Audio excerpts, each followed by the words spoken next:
have the overwhelming support of the American people. They should heed the president's call to pass a ban on assault weapons and high-capacity magazines and an immunity for gun manufacturers. Congress should act to pass the priorities laid out in the American Jobs Plan, including providing $5 billion in funding for community violence prevention programs, something that is of great interest to a number of the groups that work hard on this issue. They should speedily confirm David Chipman to lead the ATF, where he served honorably for 25 years as a special agent. Again, there'll be a statement by the president out shortly. Another item just for all of you. Yesterday, we released a fact sheet outlining the ways the American Jobs Plan would benefit veterans. The American Jobs Plan will help meet our obligation to veterans by creating, wow, there is a plane right overhead, just for anyone tuning in online. The American Jobs Plan will help meet the obligation by creating millions of good jobs for veterans and their spouses, growing opportunities for small veteran-owned businesses, and helping ensure the delivery of world-class, state-of-the-art health care. Here's what the Jobs Plan means for veterans and their families. $18 billion to modernize VA health facilities, quality job creation for veterans and their spouses. It outlines steps the federal government can take, expanding opportunities for small veteran-owned businesses. Veterans are 45% more likely to be self-employed than non-veterans. I also wanted to let you know, I'm jamming through this because we have a time frame on the end, or a time limit on the end. I also wanted to let you know that the president was tested for COVID-19 this morning, and COVID-19 was not detected. Finally, for the week ahead, on Monday, the president will meet with a bipartisan group of members of Congress to discuss the historic investments in the American Jobs Plan, including in highways, drinking water systems, broadband, and the care economy. On Tuesday, he will meet with the leadership of the Congressional Hispanic Caucus. Later in the week, the president will deliver remarks on the COVID-19 response, providing an update on that front and the state of vaccinations. And of course, at the end of the week, the president will participate in the virtual Leaders Summit on Climate. I wanted to just outline a little bit on that, which I know is of great interest to many of you. The president wanted to convene the summit early in his presidency to ensure close coordination with key players in the international community and at the highest levels of government. Obviously, the United States is one of the world's largest emitters, but so are a number of countries who will be represented by leaders next week. It's aimed at setting the world up for success on multiple fronts as we work to address the climate crisis, including emissions reductions, finance, innovation and job creation, resilience and adaptation. The summit will convene the world's major economies and other key voices. As we've noted, 40 leaders have been invited to galvanize efforts to keep the vital goal of limiting global warming, and we know that objective is within reach. During the summit, leaders will also discuss mobilizing public and private sector financing to drive the net zero transition and to help vulnerable countries cope with climate impacts, the economic benefits of climate action with a strong emphasis on job creation, and the importance of ensuring all communities and workers benefit from the transition to a new clean energy economy will be central to the discussions, will be part of what the president will be focused on. The full summit will be live streamed for public viewing. More information related to the agenda, speakers, and media opportunities will be announced in the days ahead. And as many of you have been asking about, I'm certain we will have more news from our end on what we intend to do from the Biden and Harris administration to address climate moving ahead. Go ahead. Thank you. In addition to the awful situation in Indianapolis, yesterday in Chicago, there was a video released of really, there isn't a proper word, but chilling video of the police shooting death of Adam Toledo. There's tensions are running high in Brooklyn Center. The George Floyd trial is still going on. I was wondering, does the president regret, prioritizing infrastructure at this point when this racial equality and the adjacent issue of gun reform sort of fit in those four buckets that you guys talked about right from the beginning? Is there any regrets on the prioritization? Well, first I would say the president believes that we leaders can do more than one thing at one time. And yes, we've proposed an American Jobs Plan, something that will put millions of people back to work, that will make historic investments in our economy, put us on a path to sustainability and competing with China over the long term. At the same time, as I just reiterated at the beginning, the president has used the power of his office to put in place take executive actions, pull his own levers to ensure that we are doing more to address gun violence. At the same time, he's also working with Congress to move forward on the George Floyd Act. He also believes that can put in place long overdue reforms that are necessary. But it also will require Congress moving forward. And sometimes that is a process. It can be unsatisfying. It can take longer than we all think it should. But in order to get enough members together to support police reforms, we feel that the George Floyd Act is the right step forward. So I would dispute the notion. I would say that in this building, the legislative team, senior members of the White House staff, we are working on multiple fronts at the same time, even as we have introduced a major piece of legislation. Point taken. And on the George Floyd Act, can you offer any details on how exactly, who's making the calls, what's being done from the White House end, from the president and vice president on down to lobby Congress and make it happen? Well, it's going to require Congress and leaders in Congress to move that forward. And the president is eager to sign the George Floyd Act into law, eager to sign a police reform bill into law, thinks those reforms are long overdue. There are conversations happening on Capitol Hill that I will allow them to brief you on. There are leaders who have been outspoken, whether it's Senator Cory Booker, Senator Tim Scott, others in the House who are engaged in discussions about what the path could look like moving forward. We certainly understand and know that the initial bill that was passed, there could be changes. That's democracy in action. That's how legislating happens. And again, the president's eager to sign that bill. We will continue to have senior officials engage with members of Congress on it. Okay, Mike Memoli, I've not seen you in the briefing room yet, so welcome to the briefing room in the Biden-Harris administration. I am glad I found my way back. Yes. To follow up on the issue of guns, by some measures, this is at least the third mass shooting of this president's young administration. He's described this as an epidemic, gun violence in this country. And we've seen, in terms of the response to COVID-19, what an all-of-government response from this administration looks like to a pandemic. Why not the same level of response to this ongoing issue of gun violence, the appointing of a senior czar, for instance, beyond just the efforts that are being made on legislation? Well, first let me say, or reiterate, as you said, and the president has said, he believes gun violence is an epidemic. It's a public health crisis. It's destroying communities across the country.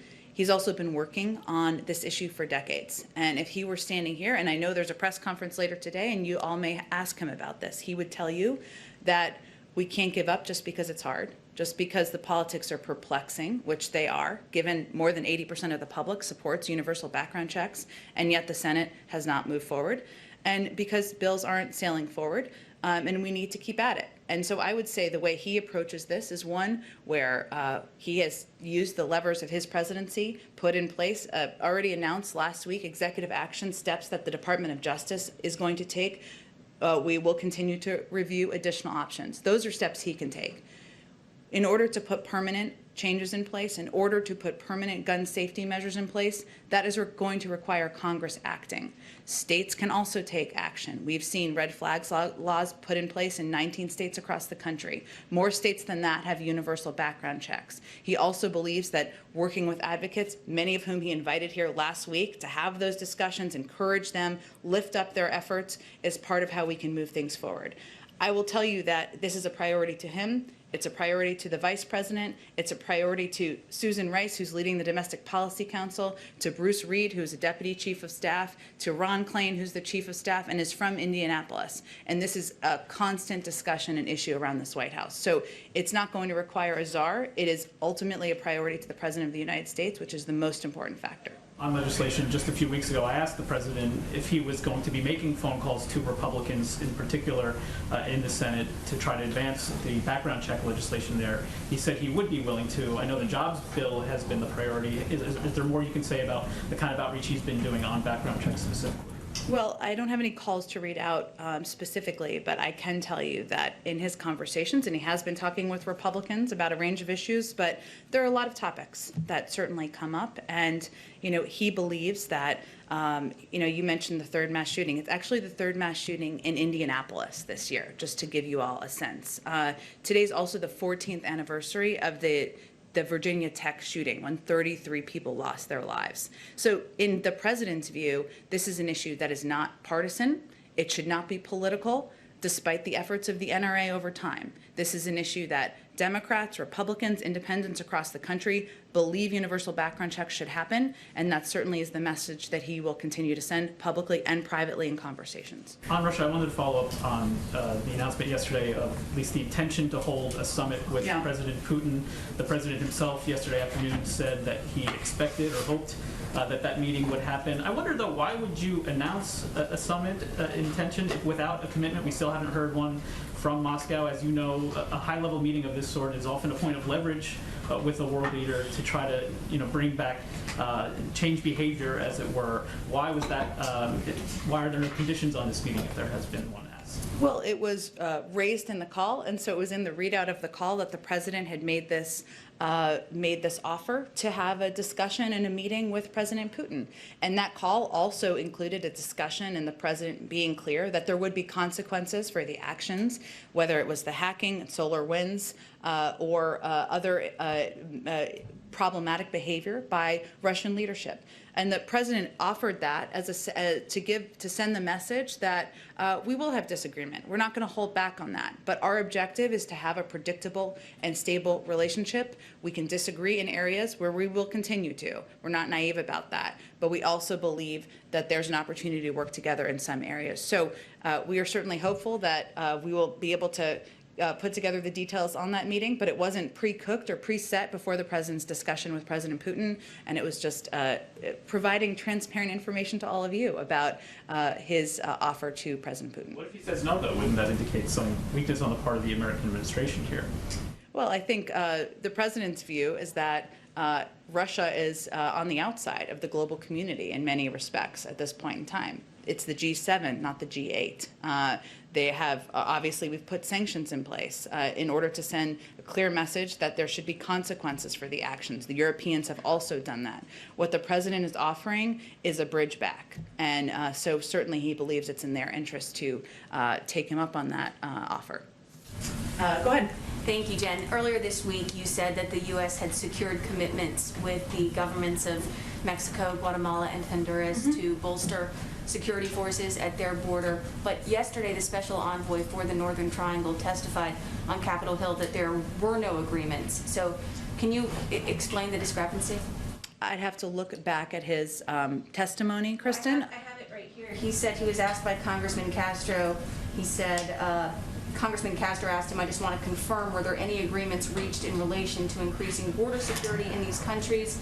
And the special envoy said, no, there were no agreements concluded with governments regarding border security. Well, whether or not it was a formal agreement, which it was not, and I never conveyed that it was, these were steps that these countries indicated they plan to take to increase personnel and security to reduce the number of migrants coming across the border. Those are steps they've taken on the ground. Just to be clear, are these new commitments that the Biden administration has secured, or were they already in existence? We never described it as a formal declaration or a formal agreement, but additional steps that they were taking to increase personnel at the border. And those are steps that you can confirm with those countries that they have taken.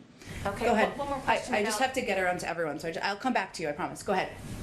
If I can go back to gun safety legislation on the Hill, Yep. we're hearing you talk over and over again about the president's support of the House bills, but right now it just doesn't seem like you guys have those votes in the Senate. But we've heard from some Republican senators a willingness to work on a more limited package around background checks. So why not pitch something a little bit more limited, try to get something across the finish line? Is the president willing to engage on a more targeted background check bill? I would say that I would punt that question back to the Republicans, who are not supportive of universal background checks or an extension of that, which 80% of the public supports. So our question to them would be, why don't you support what the vast majority of your own constituents support? And this is an expansion of background checks, which prevents guns getting into the hands of people who should not have them. So that's where I would punt you. And you're saying that the executive actions the president took on gun safety were initial steps. You've used that phrase over and over. Yep. So what's next? Give us some preview of what other executive actions you guys are considering, because otherwise it's just passing the buck to Capitol Hill. I think it's hardly that. And again, I would say the president has been working on these issues throughout his career for decades. He helped get the assault weapons ban passed. He helped get background checks passed as a part of the Brady Bill. He helped lead the effort to get 24 executive actions in place when he was vice president, and just took actions on his own. There is a responsibility and a role for the Senate to play. There's a separation of powers here, and also he's looking forward to signing that legislation. So I would say that advocates should pressure Republicans in the Senate, that all of you should pressure Republicans in the Senate and ask them why they are opposing universal background checks when the vast majority of the American public supports it. Go ahead, Jennifer. Oh, thanks. On the cyber attacks and the sanctions on Russia yesterday, a spokesman for the Kremlin says that the U.S. has been informed about what their response is. Can you share what Russia's response is, please? I will let them share what their response is on their own. I am blissfully not a spokesperson for the Kremlin, but they have indicated they were going to have a response. I don't have more. I can react to it once we know what the details are. Has the White House been informed about what their response is going to be? Not as of earlier this morning, but I can check with our national security team if there are more details. Okay. On infrastructure, is there anything that you can update us on about the negotiations, any serious negotiations happening with the GOP on pay-fors, anything you can share on infrastructure? Well, I would say that what we're waiting for is a counter proposal from Republicans in Congress, and they've indicated that they're working through that. So we look forward to seriously considering any proposal, that any good faith engagement, I should say, that comes our way. But we're waiting. We're on the receiving end for that, so we're looking forward to it. On pay-fors, I would say there are basically two options to pay for this job-creating plan. The president believes it should be done by having corporations pay their fair share. That's what he's proposed, an increase in the corporate tax rate, global minimum tax. Some in Congress think that it should be paid for by putting the burden on the backs of Americans. We're happy to have that debate, but that's the fundamental disagreement. Those are the two major options. One last thing on the American Families Act, on the American Families Plan. Yep. Can you, any guidance for us on when we'll see that, what might be in it, any update on that? Not quite yet, but again, we remain on track to having more to share with you in the coming weeks. Go ahead. Thank you very much. About summits, Ukraine's president just this morning called for a summit with France, Germany, and the US. Is the president going to sign up to that? I had not heard that from our national security team. I'll see if we have any plans or have made any decisions about participating. It's very new. Okay. And on Japan, with just less than 100 days to go to the Olympics, and even the torch relay seems to be in all sorts of trouble. What is the president's feeling now about the advisability, safety, etc. of the US team going there? And will he be going there if the Olympics goes ahead? I don't have any plans to announce as it relates to travel or any international travel today. I can say that we understand the careful considerations that the Japanese government and the International Olympic Committee are weighing as they prepare for the Tokyo Olympics this summer. The government of Japan has stressed that public health remains the central priority as they plan to host the Games. Tokyo has assured us they will keep in close contact with Washington as their plans develop. But I don't have any more beyond that. I'm sure it will be discussed today, and you all may ask them during the press conference later this afternoon. Okay, can I just one more Japan question, please, since it's Japan? Go ahead. The president obviously has the environment high on his list of priorities. So will he be talking to the Prime Minister about the plan to discharge, I think it's like 1 million tons of contaminated water from the Fukushima plant, which a lot of countries in the region, and I think the UN as well, have said is not a great idea. What's his position? I expect that will be discussed. I will also convey that the Prime Minister has announced that he will join the United States in announcing a new 2030 target by the April 22nd Leaders Summit on Climate. And Japan is committed to this target and being a part of the effort to reach net zero targets by 2050. But I expect there'll be more of a readout following the meeting today. Go ahead. Thanks, Jen. I was wondering if the president had actually watched the Adam Toledo video and then also what his reaction was to it. I have not spoken with him this morning. I expect I'll see him later this morning. I will say for those of us who did watch that video, it is certainly chilling and a reminder that across the country there are far too many communities where there is violence that is impacting that too often in this country, law enforcement uses unnecessary force, too often resulting in the death of Black and brown Americans. The president, again, has repeatedly said that he believes we need police reform. That's what he says he's calling for Congress to send to his desk. There's an independent investigation, as you well know, and certainly we'll see that play itself through. And then also, have the Bidens been in touch with Prince Harry or any members of the royal family ahead of Saturday's funeral? And do they plan to send flowers or a wreath or any sort of gestures of goodwill? I'm not aware of any points of contact. I'm happy to check with our team and see if there's anything that will be sent ahead of time. Trevor, I'm sorry, I missed you. Go ahead. No, there's kind of a historic moment that's playing out in Cuba in terms of Castro stepping down from the Communist Party and a changing of the guard in terms of the Castro family moving on in new leadership. Do you have any reaction to that, and why haven't we seen anything from the president as far as sanctions are concerned? Well, broadly speaking, our policy as it relates to Cuba is going to be governed by two principles. Support for democracy and human rights will be at the core of our efforts through empowering the Cuban people to determine their own future.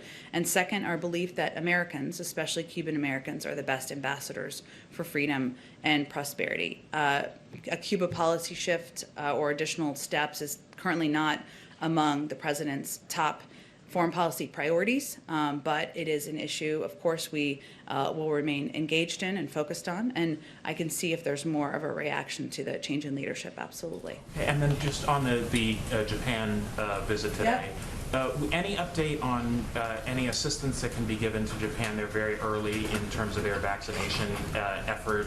Is that something that's going to be discussed? Do you have anything to offer them on that? And then is there an update on North Korea as well? There's some indication that they have additional reprocessing capabilities that will allow them to produce more fissile material for nuclear weapons. Sure. Well, first, we do expect that President Biden and the Prime Minister will discuss COVID and efforts to address and get the pandemic under control.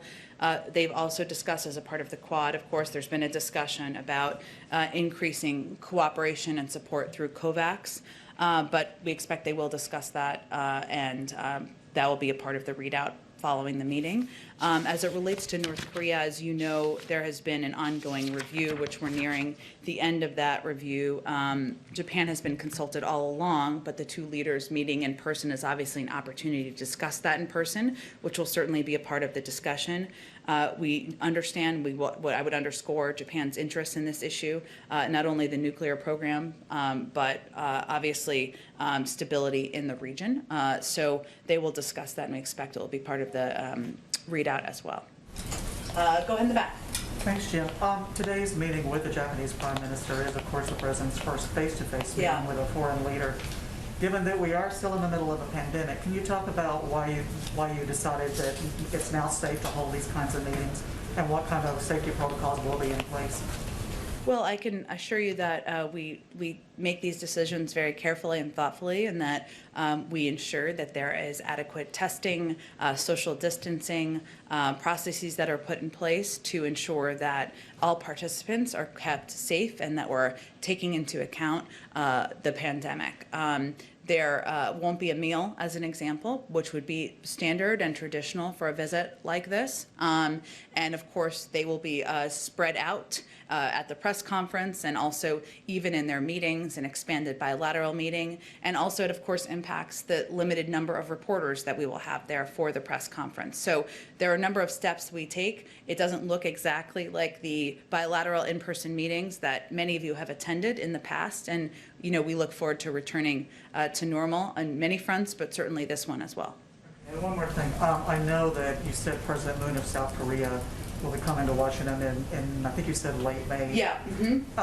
What other visits can we expect by foreign leaders? And I know you've been asked this before, but again, when can we expect the president to start traveling abroad? I'm ready too. I would say that it should send a strong message about the first two visits that the president will have in person. The leaders of Japan and South Korea send a message about how vital and important the relationships in that region, the stability in the region, security in the region, economic partnerships in the region are to this White House. I don't have additional foreign leader visits to predict quite yet. Of course, there will certainly be more. And in terms of the president's foreign travel, I just don't have anything yet. Hopefully, we'll have something more soon, understand the interest. Go ahead. Ken, Iran today announced that it had enriched uranium at a 60% level. Does the White House view this as a worrisome development? And also, how does it affect the president's plan to revive the Iran nuclear deal? I believe they made the announcement earlier this week, but regardless, as we stated earlier this week, we take seriously Iran's provocative announcement of its intention to begin enriching uranium to 60%, which the P5+1 should be unified in rejecting. This step both calls into question Iran's seriousness with regard to the nuclear talks and underscores the imperative of returning to mutual compliance. Now, there are indirect talks that are happening right now that started last week that were ongoing through today. And while we know these talks, we expected these talks to be difficult, to be long, we still feel that they are a step forward in moving towards leading with diplomacy to find a path forward. One more on Russia. The president yesterday did not mention Alexei Navalny in his remarks at all. Obviously, the U.S. had taken earlier action. Yeah. The president had spoken earlier. Was there a reason why there was the omission of Navalny yesterday? He was announcing steps in reaction to the other parts of the review. We had already announced sanctions as it related to Alexei Navalny, and we had previously announced those, which I know a lot's happening. So, Right. yeah. Let me just get around to everybody. Go ahead. Yesterday, you said that President Biden remains committed to raising the refugee cap to the higher levels you previewed. But advocates have been questioning whether the delay to that move is based on the situation in the border. Is it true that President Biden doesn't want to raise the refugee cap while the situation at the border is like it is right now? Well, I actually expect we'll have some more news on this today. So stay tuned. But I would say that it is a factor. ORR, which is a part of HHS, does do management and has personnel working on both issues. And so we have to ensure that there is capacity and ability to manage both. Now, I will say that the other piece that has been a factor is that it took us some time to see and evaluate how ineffective or how trashed in some ways the refugee processing system had become. And so we had to rebuild some of those muscles and put it back in place. But I expect, again, we'll have more news on this today, and we'll share that with all of you. Go ahead in the back. Thank you, Jen. Another question about president meeting with Japanese President Suga. Yep. Yesterday, senior officials say Taiwan will be on the joint statement. Can you talk more about Taiwan? Or are you going to say be patient, stay tuned, wait until the joint statement, or? Well, we've been clear publicly and privately about our growing concerns about China's aggression towards Taiwan. China has taken increasingly coercive action to undercut democracy in Taiwan, and we've seen a concerning president going to remove an African-American woman with decades of experience in the Foreign Service, who's widely respected around the world, from her position as ambassador to the UN. He is not. He is proud to have her in that position. She is not only qualified, he believes she is exactly the right person in that role at this moment in time. I have not seen her comments. I will say that there's no question that there has been a history of institutional racism in this country, and that doesn't require the UN ambassador to confirm that. So that's essentially the same lecture, though, that the Chinese delegation gave Secretary Blinken in Alaska last month. So does the president think our founding documents are racist? I would say that I will leave my comments to speak for themselves, and certainly I think most people recognize the history of systemic racism in our country, and she was speaking to that. Go ahead, and I promise Kristen to get back to her too. Go ahead. Sure. A quick question and then a longer one. In terms of, you said the president had been tested for COVID-19 today. Yeah. Has that been regular, or is that specifically part of the protocols for today's foreign leader? He's tested every couple of weeks, and we try to provide those on a timely manner, the updates. Today was the most timely, so we will continue to try to do that moving forward. And then I wanted to ask you about some new reporting from one of my colleagues, Okay. Carol Lee. She has a new piece about secret Facebook groups that are primarily composed of special forces, which include some of the postings, very racist language, criticism of the government, even some QAnon-type conspiracy theories. I wonder if you had a reaction to the report, and also if you could give an update on the tasking that the president had issued for some of the intelligence community as well as DHS on domestic extremism. Yeah, so it is a 100-day review, which we are getting close to the conclusion of, and a lot of the analysis or the review has been done, and now we're working on the policy phase of that, and I expect we'll have more to say after that 100-day review concludes. And certainly that review is looking at areas where we see the rise of domestic violent extremism, not through a political prism, but places where we've seen it in the country, places where we've seen it online, and they're looking at all of those forums. And hopefully we'll have more to say on that. We will have more to say on that, I should say, when that review concludes. And just specifically about the reporting from my colleague, have you? Oh yeah. Sorry, we have a new friend, another friend today, but yes. What does it say? Would the president have a reaction to this kind of language among some of our most highly trained special forces in the U.S. Armed Services? I would certainly point you to the Department of Defense, but I would say that there's no place for racism, for the projection of that in government or out of government, on forums or publicly speaking, and certainly that is of concern, seeing that to all of us and to the president. Kristen, did you have another question before we go back? Oh, I'm sorry, and we didn't get to you, and I didn't mean to, but we can quickly go, and then we'll go to Aaliyah. Go ahead. Just really quick, I know Yeah. we've talked about perhaps the possibility of splitting up the infrastructure bill, but just yesterday, one of the president's allies on Capitol Hill, Senator Chris Coons, really floated the idea of splitting it between, just a traditional roads and bridges infrastructure package, and then another one with everything else in the American Jobs Plan. Is that something that the White House is seriously considering? I would say that the president's going to have a bipartisan meeting next week and a number of meetings next week where the jobs plan is going to be central to that. There are a lot of proposals floating around there. One of them is from Senator Coons, who of course is a close ally of the president, but there are a lot of different proposals out there. So he is very open to hearing different ideas, hearing different ways to get these big ideas he's put forward, this historic investment to modernize our infrastructure, create millions of jobs forward. The mechanisms for that, the construction of it, the pieces that it could flow through, he's very open to what that looks like. Go ahead, and then we'll go to our friend. Go ahead. Yeah, thanks, Jen.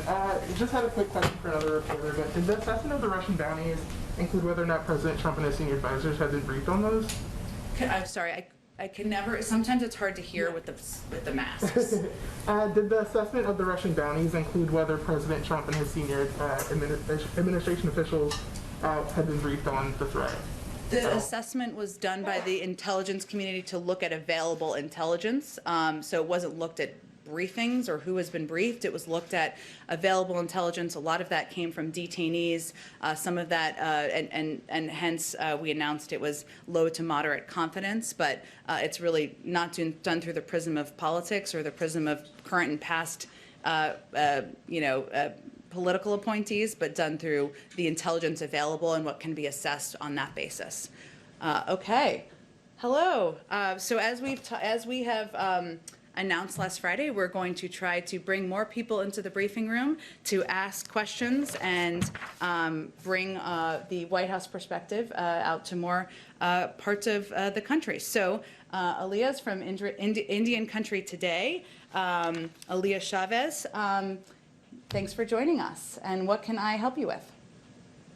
Thanks for having me. I'd like to follow up on the fact sheet that was released this morning from the White House regarding its investments in combating COVID-19 in Indian Country. The plan for $2 billion for third-party billing in the Indian health system shows the significance of Medicaid and other insurance programs. We know that some states are stingy with Medicaid regulations.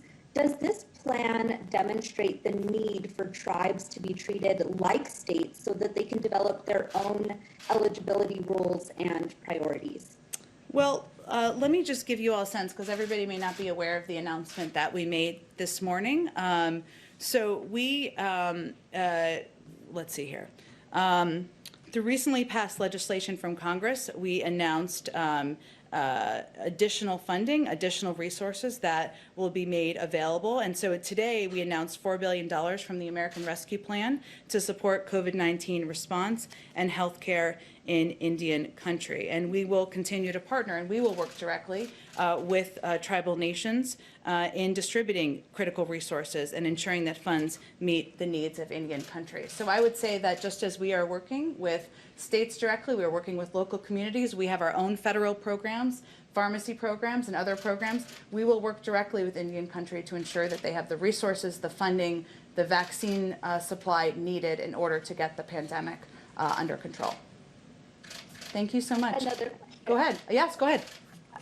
Another question about a key campaign promise of President Biden to tribal leaders, which was to immediately reinstate the White House Tribal Nations Conference.